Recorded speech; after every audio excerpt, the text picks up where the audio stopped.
ngayong araw po ang anibersaryo ng pagpanaw ni dating Pangulong Cory Aquino. Kaya ang ilan niyang mga taga-suporta nakatakdang magdaos ng misa sa kanyang puntod sa Parañaque. Nasa frontline ng balitang yan si Gerard de la Peña.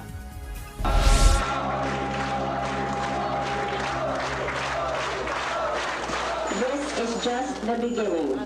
The same spirit will once more prevail by the power of the people and by the grace of God. Ginugunita ngayong araw ang ika-15 anibersaryo ng kamatayan ng tinaguri ang icon ng demokrasya sa Pilipinas na si dating Pangulong Cory Aquino.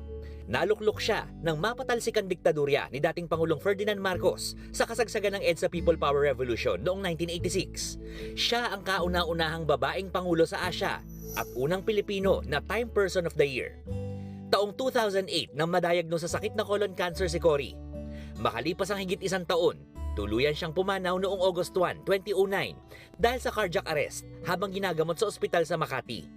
I'm announcing today that we will officially observe a 10-day period of national mourning. Our hearts go out to the family in this hour of grief and sorrow. Libo-libong Pilipino ang dumagsa at nakiramay sa kanyang burol. Ngayong araw naman, may mga nakalinya ng aktibidad ng mga taga-suporta ng dating Pangulo. Kabilang ang idaraos na misa sa puntod ng mga Aquino sa Manila Memorial Park mamayang alas 2:30 ng hapon. Nagbabalita mula sa Frontline, Gerard de la Peña, News 5. Mga kapatid, Jess De Los Santos po, huwag magpauli sa mga umaaksyong balita at napapanahong issue sa bansa. Para sa mas malawak na balitaan, mag-subscribe at mag-follow sa social media pages ng News 5.